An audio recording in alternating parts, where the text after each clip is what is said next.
Monologue 77, The Ministry of Nature, Kingdom 12.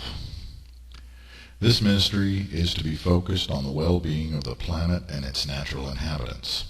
Over the next 120 years, the environmental conditions on planet Earth will worsen due to the unstoppable growth of the population, galactic factors, and the growing power of the anti-God spirit.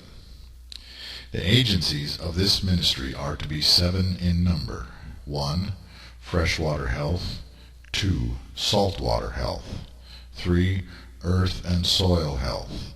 4. Plants, flora, and fauna. 5. Air quality. 6. Domestic animal protection. 7. Wildlife protection. These 7 agencies are to be charged with monitoring, observing, recording, maintaining, cleaning up, and improving the environment, as well as protecting animal kind, wild or domestic. They are the guardians of the earth and must always advocate for the well-being and defense of nature.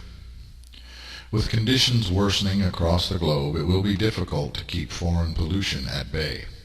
You can only do what you can do, but you must begin to develop methods to filter the air and clean up the waters on a grand scale. Be not timid, but bold and innovative, using cutting-edge science as well as simple and creative methodologies, ranging from gigantic air filtration towers in cities to earthworms that eat toxins in soil.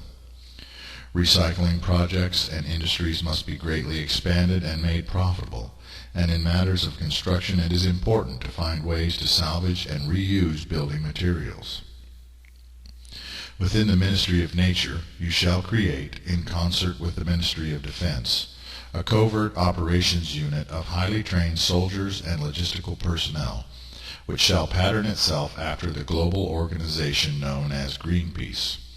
However, this unit will not be peaceful in nature, and its operations are to remain secret to the outside world, even as it will be engaged in missions all over the planet.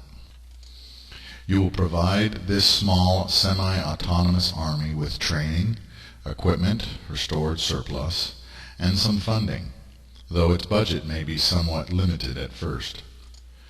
This force will be known as Avalon's Army, targeting whalers, long-line fishermen, gross polluters, and those who are willfully and horrifically cruel to animals, such as those who beat baby seals to death. Avalon's army will bring vengeance upon those who are callous and catastrophic in their treatment of the planet and wildlife, in order to make an example of those people.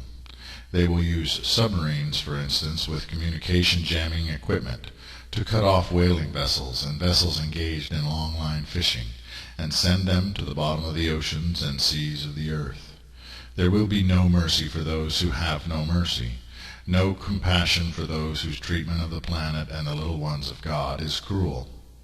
In effect, the villainous will be dealt with coldly and made to disappear, while in the midst of their criminal acts against the nature and God. Moreover, Greenpeace shall be given safe harbor within the kingdom and sanctuary from those who would charge them with crimes.